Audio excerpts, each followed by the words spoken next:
یکم محرم الحرام آپ سب جانتے ہیں، امیر المومنین، خلیفۃ المسلمین، انتخاب خدا اور مراد مصطفیٰ حضرت سیدنا عمر فاروق رضی اللہ تعالیٰ عنہ کا یوم شہادت ہے۔ اسی تعلق سے آج کچھ باتیں آپ کی بارگاہ میں خراج عقیدت پیش کرنے کے لیے عرض کی جائیں گی۔ اللہ تعالیٰ نے ارشاد فرمایا ہے کہ جو لوگ اللہ کا نام لے کے ڈٹ جاتے ہیں نا، اللہ تعالیٰ پھر ان کے سارے خوف اور سارے غم دور فرما دیتا ہے۔ لوگ دنیا کے لیے ڈٹتے ہیں، ذاتیات کے لیے ڈٹتے ہیں، مفادات کے لیے ڈٹتے ہیں۔ تو نے میرے پیسے دبائے ہیں، میں دیکھتا ہوں تو کیسے نہیں دیتا۔ تو میری زمین پہ قبضہ کرنا چاہتا ہے، میں دیکھتا ہوں تو کیسے قبضہ کرتا ہے۔ تو نے میرے ساتھ فلاں زیادتی کی ہے، میں تجھے بدلہ لے کے بتاؤں گا، تو ابھی مجھے جانتا نہیں۔ لوگ ذات کے لیے ڈٹ جاتے ہیں۔ رب قرآن مجید میں فرماتا ہے ان الذین قالوا ربنا اللہ ثم استقاموا، وہ لوگ جنہوں نے کہا کہ اللہ ہمارا رب ہے اور پھر وہ اس پر ڈٹ گئے، فلا خوف علیہم ولا هم یحزنون، فرمایا انہیں نہ کوئی خوف ہوگا اور نہ وہ غمگین ہوں گے، جو ڈٹ گئے اللہ کا نام لے کر۔ یاد رکھیے گا کہ کچھ لوگ ایسے ہوتے ہیں جن کی طبیعت میں سادگی ہوتی ہے، جن لوگوں کی دنیا داری محدود ہوتی ہے، لالچ تھوڑا ہوتا ہے، ہرس سے دور ہوتے ہیں، ہوس سے دور ہوتے ہیں، مطمع نظر دنیا داری نہیں ہوتا، وہ لوگ مضبوط ہوتے ہیں۔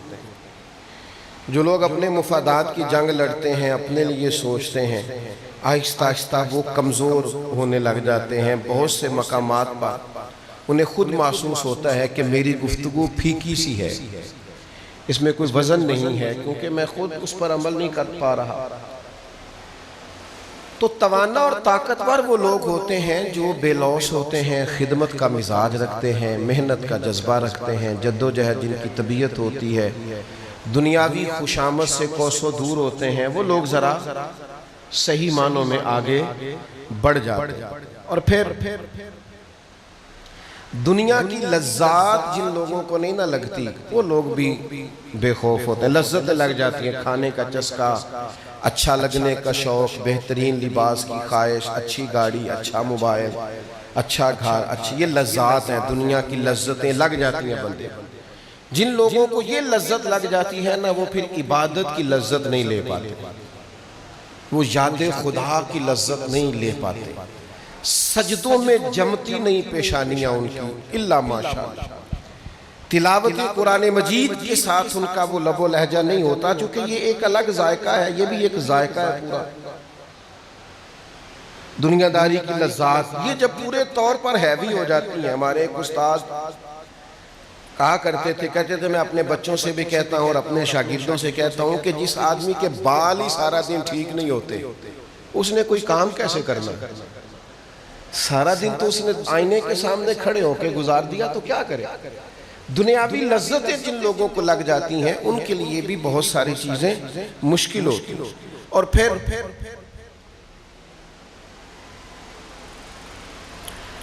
خوف خدا اور فکر آخرت، یہ اگر طبیعت میں پیدا ہو جائے تو خوشامد اچھی نہیں لگتی۔ اپنی تعریف انسان کو سننا اچھا نہیں لگتا، اسے تحائف اچھے نہیں لگتے، اسے دنیاوی آسائشیں اچھی نہیں لگتی، وہ نئی چیز خرید کر بے چین رہنے لگ جاتا ہے۔ خوف خدا اور فکر آخرت۔ اور پھر میرے بھائیوں ایک بات اور بھی عرض کروں، جن لوگوں کی پسند ان کا دین ہو جاتا ہے نا، اور جو دین پر ڈٹ جاتے ہیں، وہ متاثر نہیں ہوتے جلدی کسی سے۔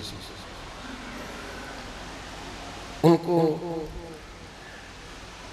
کسی ملک کا بہت ترقی یافتہ ہونا اور کسی کا بہت آسانیوں میں ہونا اور بہت سہولیات میں ہونا انہیں محبوب نہیں ہوتا۔ مجھ سے ایک دوست نے ایک دفعہ پوچھا تھا کہ آپ نے کبھی کسی شخص کو معراج پر بھی سمجھا ہے کہ وہ بندہ معراج پا گیا ہے؟ تو میں نے ان سے کہا میں چھوٹا آدمی ہوں، کو بڑی بات تو نہیں کر سکتا، لیکن میری نظر میں معراج یہ ہے کہ حالات اگرچہ بڑے خراب تھے، دشمن اگر سے پیچھے لگا ہوا تھا، چاروں جانب فوجیں چڑھی ہوئی تھی، مسلمانوں پر بظاہر مکے کی فضا کو تنگ کر دیا گیا تھا، لیکن اس سارے ماحول میں ایک آدمی معراج پا گیا، حضرت صدیق اکبر۔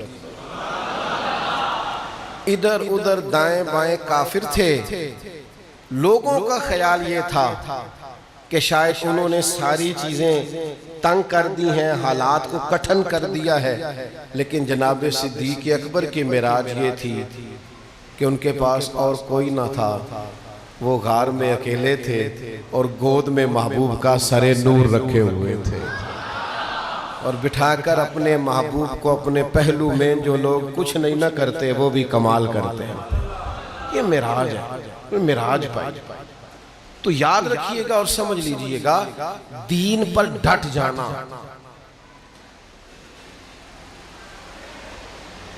میں نے بڑے بڑے لوگوں کو دیکھا ہے، ہر مہینے بھی جن کے گھر میں محفل ہوتی ہے اور ہر ہفتے بھی جن کے ہاں ختمات شریف پڑھے جاتے ہیں، ان سے بھی کہا جائے نا کہ آج آپ کے بچے کا ولیمہ ہے تو ایک تلاوت نہ ہو جائے، ایک نعت نہ ہو جائے، انہیں شرم آ رہی ہوتی ہے کہ اب ولیمے میں نعت، اب یہاں دین کی بات۔ لوگ مذہب پر عمل کرتے ہوئے اور مذہب کا اظہار کرتے ہوئے اور اپنے آپ کی نسبت مذہب کے ساتھ کرتے ہوئے ہچکچاتے ہیں۔ مجھ سے میرے ایک دوست نے مشورہ مانگا، اس نے کہا کہ حضرت وہ دینی آدمی ہے، اللہ نے توفیق دی ہے، خدمت کرتے ہیں، کہتے مجھے ایک بڑی جگہ دعوت دی جا رہی ہے جہاں بڑے دنیاوی طور پر لوگ آئیں گے، تو میں چلا جاؤں؟ میں نے کہا ضرور جائیے۔ وہ کہنے لگے کہ اکثر ڈر سا آتا ہے بندہ دنیا دار نہ ہو جائے۔ میں نے کہا آپ کو دنیا دار سمجھ کے بلایا ہی نہیں جا رہا، آپ کا تو امامہ دیکھ کے آپ کو دعوت مل رہی ہے، آپ کا دینی تعارف دیکھ کے، ہاں وہاں جا کے آپ کو دیندار سمجھ کے بلایا ہے تو آپ نے دنیا داروں کے بیچ بیٹھ کر بھی دیندار ہی رہنا، چونکہ آپ کی عزت، آپ کا وقار، آپ کی عظمت مذہب کی بنیاد پر۔ وہاں جا کر آپ کوئی ایسا سٹائل اختیار نہ کریں جس سے آپ کی دینی نسبت کو ٹھیس پہنچے۔ نبی پاک صلی اللہ تعالیٰ علیہ وسلم نے ارشاد فرمایا، مسند امام احمد میں صحیح سند سے روایت موجود ہے، حضور فرماتے ہیں میری امت میں دین میں سب سے زیادہ سختی کے ساتھ عمل کرنے والے، خود عمل کرنے والے، میری امت میں دین پر سب سے زیادہ سختی کے ساتھ عمل کرنے والے کا نام عمر ابن خطاب ہے۔ ایسا نہیں کہ وہ سختی سے عمل کرواتے ہیں، یہ نہیں فرمایا، عمل کرنے والے۔ ہم بھی کرتے ہیں پر ہمارے یہاں کچھ لوگ دین پر سختی سے عمل کرواتے ہیں، ان کے پاس چونکہ ممبر ہوتا ہے، مائک ہوتا ہے، تو وہ سختی اور شدت کے بھی جملے بولیں تو چونکہ اب وہ بیٹھے ہی گفتگو کے لیے تو کہہ سکتے ہیں، سر تسلیم خم ہے جو مزاج یار میں آئے، لیکن سیدنا عمر اپنی ذات کے تعلق سے سختی کے ساتھ دین پر عمل کرنے والے، اور اتنا عمل کیا، پھر جب امیر المومنین بنے تو پھر عمل کروایا، اور اتنا سخت عمل کروایا حضرت عمر نے کہ حضرت عبداللہ ابن مسعود فرمایا کرتے تھے عمر تو اسلام کا مضبوط قلعہ ہے، مضبوط دیوار ہے۔ حضرت عمر صحابہ کے بیچ بیٹھے تھے، فرمایا تم بھی ان فتنوں کے بارے میں جانتے ہو جو نبی کریم نے بیان فرمائے؟ تو کہنے لگے ہاں۔ حضرت حذیفہ رضی اللہ تعالیٰ عنہ اور چند اور صحابہ بھی حاضر تھے، عرض کی امیر المومنین جانتے ہیں، نبی پاک نے فرمایا مال فتنہ ہے، اولاد فتنہ ہے، تمہارا ہمسایہ پڑوسی تمہارے لیے آزمائش ہے، اور اس کی نجات یہ ہے کہ تم نماز پڑھو، صدقہ دو، نیکی کا حکم دو، برائی سے منع کرو، ان فتنوں سے بچ جاؤ گے۔ نماز پڑھ کے، صدقہ کر کے، نیکی کا حکم دے، مال کے فتنے سے، اولاد کے فتنے سے، ہمسائے کی آزمائش سے بچ جاؤ۔ حضرت عمر کہنے لگے میں اس فتنے کی بات نہیں کر رہا، میں اور فتنے کی بات کر رہا ہوں جو دین کے معاملے میں آئے گا۔ تو حضرت حذیفہ کہنے لگے اے عمر میں اس فتنے کے بارے میں جانتا ہوں، لیکن ایک دروازہ ہے اس فتنے کا جس دروازے نے اس فتنے کو روکا ہوا ہے۔ تو حضرت عمر فوراً بولے، فرمانے لگے پھر یہ بتاؤ کہ وہ دروازہ کھولا جائے گا کہ توڑا جائے گا؟ حضرت حذیفہ کہنے لگے وہ توڑا جائے گا۔ حضرت عمر کہنے لگے ٹوٹ گیا تو پھر تو فتنوں کا دروازہ کھول جائے گا؟ کہاں، قانون قدرت یہ ہے، فیصلہ ہی یہی ہے، تقدیر ہی یہی ہے کہ وہ دروازہ ٹوٹ جائے، بند نہیں ہوگا، پھر فتنے تیزی سے باہر نکلے۔ مجلس برخاست ہو گئی، جناب عمر گھر تشریف لے گئے، لوگوں نے حضرت حذیفہ کو پکڑ لیا، بخاری میں موجود ہے کہ حذیفہ وہ کون سا فتنہ ہے، وہ کون سا دروازہ ہے جو فتنوں کے رستے میں دیوار بنا ہوا، اور پھر یہ کہ کھولا نہیں جائے گا اور توڑ دیا جائے گا، اور پھر یہ کہ ایسا ٹوٹے گا کہ فتنے باہر آ جائیں گے۔ تو حضرت حذیفہ چپ کر گئے اور سکتے کے بعد کہنے لگے وہ فتنے ہیں جو اسلام کی طرف آئیں گے، مسلمانوں میں پھیلیں گے، اور دروازے کا نام عمر ابن خطاب ہے، اور فرمایا یہ دروازہ کھولا نہیں جائے گا، توڑ دیا جائے گا، عمر شہید کر دیا جائے گا۔ دوستو حضرت عمر کو اللہ تعالیٰ نے وہ شان دی کہ ایک مضبوط مزاج، ایک مضبوط قلعہ۔ بہت پیار کریں اپنے بچوں سے۔ قرآن مجید نے کہیں بچوں سے پیار کرنے کا کہا نہیں،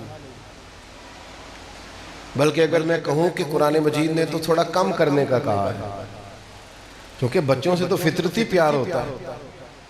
دولت کو اور اولاد کو فتنہ اور آزمائش کہا، تھوڑا کم کرنے کا کہا ہے۔ ضرور پیار کریں اپنی اولاد سے، ضرور پیار کریں اپنے دوستوں سے، لیکن اس چکر سے باہر نکل آئیں کہ میں اگر یہاں سختی کروں گا تو فلاں میرے خلاف ہو جائے گا، تو ہو جائے۔ آپ تو انہیں دوائی تک نہیں کھلا سکیں گے، یہ تو بیمار کے بیمار رہ جائیں گے اگر آپ نے سختی نہ کی۔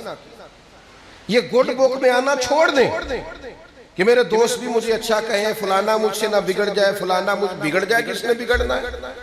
سیدنا عمر رضی اللہ تعالیٰ عنہ کا یہ مزاج تھا، کبھی بندوں کی پرواہ نہیں کی، بندے کیا کہتے ہیں، کسی کو آنا ہے تو بسم اللہ، نہیں آنا تو الحمدللہ، لیکن انہوں نے زندگی بھر اگر پرواہ کی ہے تو یا اللہ کی ہے یا اللہ کے رسول کی ہے۔ ہم نہ اپنے آپ کو کسی قسم کے کٹہرے میں نہیں لانا چاہتے، مجھے کوئی برا نہ کہے، او بھائی کہہ لے جس نے کہنا ہے، ایک دفعہ نہیں 100 دفعہ کہے، 1000 دفعہ کہے، 100 بسم اللہ کہے، لیکن آپ اصول پر کھڑے رہیں، آپ مضبوط بات کریں، آپ طاقتور بنیں۔ آپ کی طبیعت، حضرت عمر کا درہ تھا، وہ لٹکا کرتا تھا اور پورے جوش و خروش سے لٹکتا تھا۔ حضرت عمر کو استفسار کی عادت تھی، وہ سوال پوچھتے تھے، کہاں تھے تم، کیوں نہیں یہ کام کیا؟ یہ جو مزاج ہے نا جی، فلانا بڑا درویش ہے، کسی کو کچھ نہیں کہتا، غلط کرتا ہے، نقصان اٹھائے گا، کیوں نہیں کہتا کسی کو کچھ؟ کہنا چاہیے۔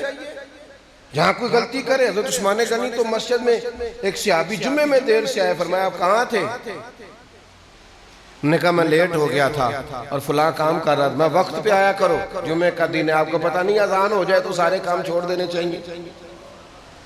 انہوں نے کہا جی میں لیٹ ہو گیا، پھر میں وضو کرتے کرتے 5 منٹ اور ہو گئے۔ فرمایا تم وضو کر کے جمعہ پڑھنے آئے ہو، حالانکہ نبی پاک نے غسل کرنے کا فرمایا ہے۔ آئندہ جلدی بھی آنا اور غسل کر کے یہاں تک باریک، اور وہ ڈانٹ دیتے تھے، ان کو کہنا آتا تھا، لیکن یہاں ایک طبیعت عجیب ہے لوگوں کی، لوگ سمجھتے ہیں او میں بات کروں گا تو فلانا کیا سوچے گا، وہ سوچ لے اس نے جو سوچنا ہے، اسے کو سوچے، تھوڑا نہیں زیادہ سوچے، اور جھجک کے نہیں کھل کے سوچے، لیکن آپ کی جو ذمہ داری ہے آپ اس ذمہ داری کو سمجھیں۔ سیدنا فاروق اعظم رضی اللہ تعالیٰ عنہ گورنر بناتے، پھر ان کا حساب کرتے۔ ایک گورنر کے بارے میں پتا چلا ریشم کا لباس پہنتا ہے، بہت آسانی میں ہے، بہت موج کرتا ہے، کیا بات ہے، کھا رہا ہے، پی رہا ہے، لگا رہا ہے۔ عمر نے بلا کے فرمایا اس کے کپڑے اتروا کے نا اسے ٹاٹ کا لباس پہناؤ، اور آج کے بعد یہ گورنر ہی نہیں کرے گا، یہ مال غنیمت کے اونٹ چرایا کرے گا۔ ایک وزیر کو لگائیں پاکستان میں آپ اونٹ چرانے کے لیے، صرف ایک کو، حضرت عمر کی اس مرد خدا مست کی ایک بات پر عمل کرو، ایک وزیر کو اونٹ چرانے پہ لگاؤ، لیکن تم نے تو مذاق بنایا ہوا ہے، تمہیں پتہ ہے ہم نے نکالا تو دوسری سیاسی جماعت میں چلا جائے گا، تم تو ڈرتے ہو، تمہیں تو ایسے لوگ چاہیے جن کے ووٹ زیادہ ہیں۔ تو جناب فاروق اعظم رضی اللہ تعالیٰ عنہ کسی ملامت کرنے والے کی ملامت کی پرواہ نہیں کرتے، دو ٹوک بات، مضبوط بات۔ آپ تو خوشامد کو سخت ناپسند کرتے۔ ایک شخص نے آپ کی تعریف کی تو فرمانے لگے میرے پاس مٹی ہوتی تیرے منہ میں ڈال دیتا، میری کیوں تعریف کر رہا ہے؟ یہاں تو آپ پیروں کے پاس چلے جائیں، انہوں نے خوشامدی خلیفے رکھے ہوئے، کہتے ہیں قبلہ عالم فلانا ٹینگڑا، اور یہ خود پاس بیٹھ کے من قال انا عالم فہو جاہل، حضور نے فرمایا جو اپنے منہ سے کہے میں عالم ہوں وہی تو جاہل ہوتا ہے۔ آپ خود سے تعریفیں سن رہے ہیں اور آپ کا دعویٰ فقیری کا ہے، ہٹو بچوں کی داستانیں اور آپ کا دعویٰ فقر کا ہے۔ آپ نے وظیفہ خار نقیب خطیب شاعر ادیب رکھے ہوئے ہیں تعریفیں کرانے کے لیے، اور پنجابی میں کہہ دوں تو مجھے کہہ لینے دو، آپ نے سیپی رکھے ہوئے ہیں، سیپی جو آپ سے کھاتے ہیں اور آپ کے گن وہ آپ سے کھاتے ہیں لے کے، انہوں نے کہا بلے بلے کیا بات ہے، کیا بات، تعریفیں کرتے ہیں اور بڑے شوق سے بیٹھ کے سن رہے ہوتے ہیں لوگ۔ حضرت عمر کہتے ہیں تیرے منہ میں مٹی ڈالوں گا اگر میری تعریف۔ تو آپ میں جرأت اظہار ہو، آپ بات کہیں۔ اقبال کہتے ہیں اپنے بھی خفا مجھ سے ہیں اور بیگانے بھی ناخوش۔ یہ ذرا لفظوں کی ترتیب دیکھو، اپنے بھی خفا کون ہے؟ اپنے بھی خفا مجھ سے ہیں اور بیگانے بھی ناخوش، کیونکہ میں زہر حلال کو کبھی کہہ نہیں سکا کاند، میں کہتا ہوں وہی بات سمجھتا ہوں جسے حق۔ میرے سے ناراض اس لیے ہیں لوگ کہ کہتا ہوں وہی بات سمجھتا ہوں جسے، اور لوگوں کو حق اچھا لگتا، لوگوں کو تعریفیں اچھی لگتی۔ تو یاد رکھیے گا کہ حضرت عمر میں یہ جرأت اظہار تھی، بات کرنا جانتے۔ بصرہ کے گورنر کی شکایت آئی، ایک مجاہد آئے اور آکے کہا حضور وہ جس شخصیت کو آپ نے بصرہ کا گورنر بنایا مجھے ان سے بڑی شکایت ہے۔ کہا کیوں؟ فرمانے لگے میں پلٹ پلٹ کر دشمن پر حملہ کرنے کی قوت رکھتا ہوں، ایک طاقتور اور جانباز فوجی ہوں، میں نے بڑی جد و جہد کے ساتھ لڑائی کی ہے، جنگ کی ہے۔ مصنف ابن ابی شیبہ میں حضرت جریر ابن عبداللہ سے یہ روایت موجود ہے، کہنے لگے میں نے بڑی جد و جہد سے لڑائی کی لیکن آپ کے بصرہ کے گورنر نے ایک تو مجھے مال غنیمت میں سے حصہ پورا نہیں دیا جو میرا بنتا تھا، اور پھر یہ کہ جب میں نے مطالبہ کیا تو مجھے 20 کوڑے مارے، میرا سر منڈوا دیا، مجھے تکلیف دی ہے۔ آپ کسی آفیسر کے خلاف بات کر کے تو دیکھیں، اور ہمارے ملک میں ویسے بھی جو ملازم ہیں وہ ڈیوٹی نہیں کرتے، وہ افسروں کو راضی کرتے ہیں۔ افسر راضی رہیں تو آپ ڈیوٹی کریں چاہے نہ کریں، اور اگر افسر ناراض ہے تو پھر آپ ڈیوٹی کریں بھی ساری تو پھر بھی آپ ڈیوٹی نہیں کر سکتے، وہ سیٹ پہ قائم ہے۔ یہ چلتا ہے ہمارے سرکاری اداروں میں اللہ ماشاء۔ اس نے کہا کہ ایک تو میرے ساتھ زیادتی ہوئی، مجھے مال غنیمت نہیں دیا گا، اور اگر میں نے بات کی تو پھر آپ کو پتا ہے جس کی بات کرے بگڑ جاتا ہے، تو پھر مجھے کوڑے لگے 20 اور میرا سر منڈوا دیا، اور یہ بال میں آپ کے پاس لے کے آیا ہوں۔ حضرت عمر فاروق رضی اللہ تعالیٰ عنہ نے گورنر صاحب کو خط لکھا، اور یہ ذرا جرأت دیکھو سیدنا فاروق اعظم۔ آپ فرمانے لگے بات میں نے سن لی ہے، گواہیاں میں نے منگا لی ہے، پتہ میں نے کر لیا ہے، معلومات مجھے ہو گئی ہے، جو یہ بندہ کہہ رہا ہے بات بالکل ٹھیک ہے۔ اب میں آپ سے کہتا ہوں کہ آپ کو بدلہ دینا ہے، سر بھی منڈوانا پڑے گا۔ میں آپ کو صحیح سند سے روایت سنا رہا ہوں مصنف ابن ابی شیبہ سے، یعنی گورنر کا سر مونڈا جائے گا ایک عام آدمی کے لیے؟ اتنی جرأت آپ چھوٹے سے افسر کے لیے نہیں کر سکتے۔ فرمایا سر بھی آپ کا مونڈا جائے گا، 14 کوڑے بھی لگیں گے، بس آپ یہ بتا دیں کہ آپ نے اس کے ساتھ یہ جو سارا کچھ کیا یہ اکیلے میں کیا کہ لوگوں کے سامنے کیا ہے؟ اگر اکیلے میں کیا ہے تو سزا تنہائی میں اکیلے میں، اور اگر سب کے بیچ کیا ہے تو سزا بھی سب کے بیچ ملے گی. حضرت فاروق اعظم نے اس شخص کو دیا, رکا, بھیجے 7 لوگ, وہاں جا کے گورنر صاحب کو بھرے مجمع میں جب لوگوں کے بیچ اس شخص نے کہا آئیے میں آپ کا سر مونڈنے لگا ہوں, اور جب اس نے اس طرح پکڑا, سر مونڈنے کا سامان اٹھایا, لوگ کہنے لگے یار غلطی ہو گئی, چل معاف کر دے. کہنے لگا کیوں معاف کروں؟ گویا وہ زبان حال سے کہہ رہا تھا, فجد میں کہہ رہا تھا کیسے معاف کروں, یہ عام حکومت نہیں, یہ رسول اللہ کے خلیفہ کی حکومت, خلیفہ برحق کی حکومت. یہاں کسی غریب پر کوئی زیادتی ہو سکتی نہیں ہے. اس نے کہا کہ میں نہیں معاف کرتا, میں قصاص لوں گا, بدلہ لوں گا. قربان جائیں اس گورنر کی عظمت پہ. اس نے کہا یار تم نہ بولو. زبان حال سے کہنے لگے تم نہ بات کرو, میری واقعی غلطی ہے. گورنر صاحب ممبر سے اترے, کرسی سے اترے اور زمین پہ بیٹھ گئے. سر سے پگڑی اتاری, فرمایا تو لے یار بدلہ, اتار میرے سر کے بال. اور جب وہ زمین پہ بیٹھ گئے تو پھر وہ شخص تڑپ گیا. پھر اس کا کلیجہ ذوق شوق سے گویا پھٹنے کے قریب, کہنے لگا اللہ تو گواہ ہو جا, مجھے میرا قصاص گویا مل گیا ہے, میں تیری رضا کے لیے اسے معاف کرتا ہوں. اس میں آپ اس مزدور کا بھی, اس غریب کا بھی کمال سمجھیں جو ڈر کے سہم کے اندر نہیں بیٹھا. اس کو حقیقی جمہوریت کہتے ہیں, یہ اصل آزادی رائے. جا کر کے بادشاہ وقت, حکومت وقت کے ساتھ بات کرنا, اور امیر وقت سے کہا کہ میرے ساتھ زیادتی ہوئے, جرت اظہار. اور پھر کمال دیکھی امیر المومنین کا سزا بھی سنائی. اور سارے لوگ حق کو قبول کرتے نہیں ہیں, غلطی دلیر لوگ مانا کرتے ہیں, غلطی جرت مند لوگ مانا کرتے ہیں. اپنے اندر کمزوری ہو تو کوئی خاص آدمی ہوتا ہے جو اپنی کمزوری کا احساس اور اقرار کرے. قربان اس گورنر کی شان پر بھی جنہوں نے کہا میں بدلہ دے کے مثال قائم کروں گا. اپنے اندر یہ ساری چیزیں پیدا کرنے کی ضرورت, صرف ہمیں بدلے لینے نہیں. اگر ہماری غلطی ہے تو ہمیں پھر تھوڑا کٹہرے میں آنے کی بھی عادت ہونی چاہیے, زمین پر بیٹھنے کا بھی ہمارے اندر پھر حوصلہ ہونا چاہیے. لیکن ہم کہتے ہیں ہم نہیں, باقی ساری دنیا. تو حضرت عمر کو اللہ نے یہ کہا, اور پھر ایسے ہی نہیں فیصلہ کر دیتے تھے, ایسے نہیں. ہمارے وہ جو دیسری ماحول میں پنچایت میں لوگ ہوتے تھے نا, ان کا اثر آج بھی موجود ہے. سچا ہونے کے لیے دلیل کی زیادہ ضرورت نہیں ہوتی ان لوگوں کے پاس, بس جڑا پہلو ٹر گیا, جڑا جو چوج صاحب کے پاس, وکیل صاحب کے پاس, بڑے کے پاس, پرنسپل صاحب کے پاس پہلے چلا گیا نا, پہلے, اور اس نے اپنی بات سنا لی ہے. تو میں نے یہ کہتا بھی لوگوں کو سنا ہے کہ تو ہنو تے صدنہ پہ آئے تھے, آپ ہی آیا ہے, لہذا چونکہ اس نے میری شان مان لیا تو فیصلہ بھی اسی کے حق میں ہوگا, تو پہلے آیا.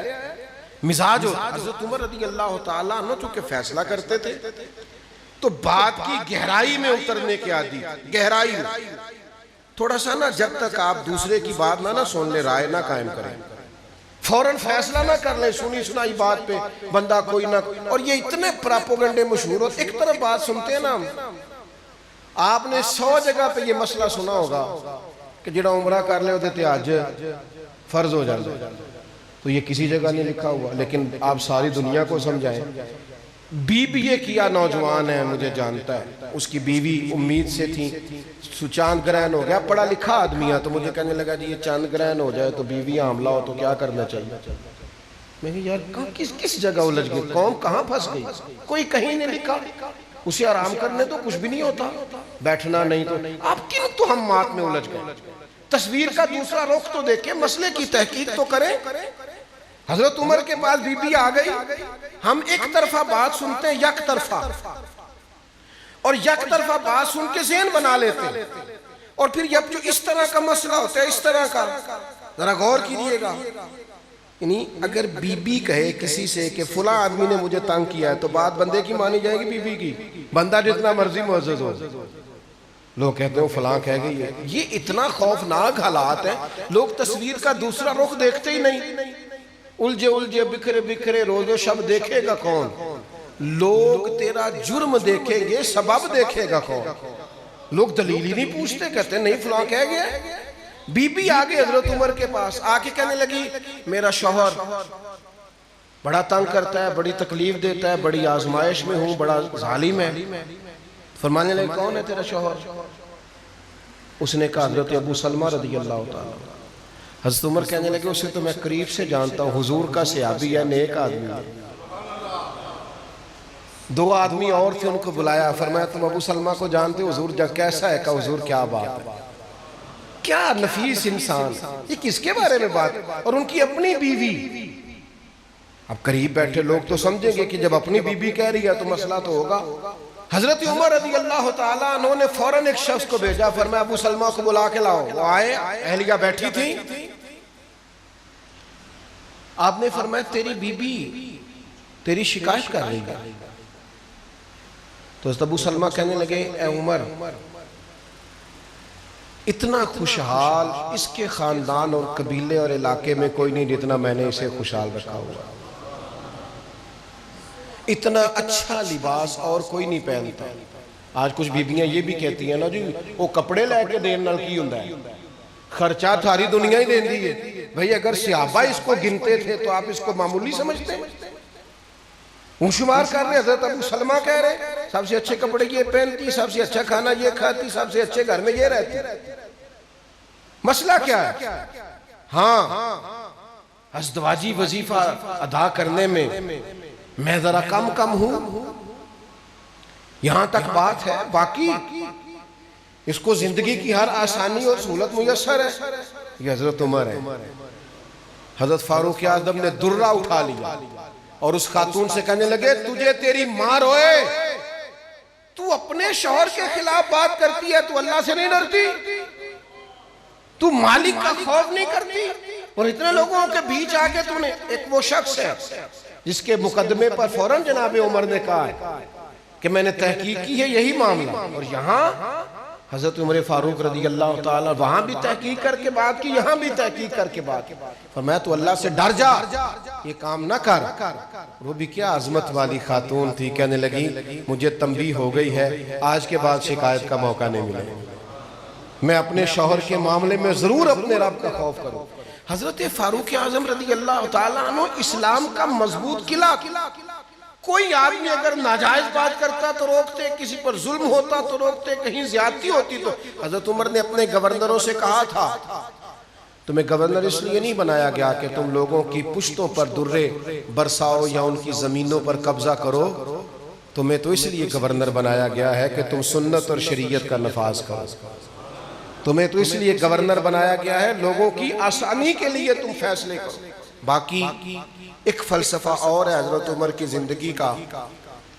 حضرت عمر کثرت سوالات کے قائل نہیں تھے کہ بہت پوچھا جائے۔ آج نہ ہمارے ہاں بس تفصیلات ہی ہو رہی ہیں، ڈیبیٹ ہی ہو رہی ہیں، دین سیکھا ہی جا رہا ہے، سمجھا ہی جا رہا ہے، اس پر تشریحات ہی ہو رہی ہیں، عمل کب ہونا؟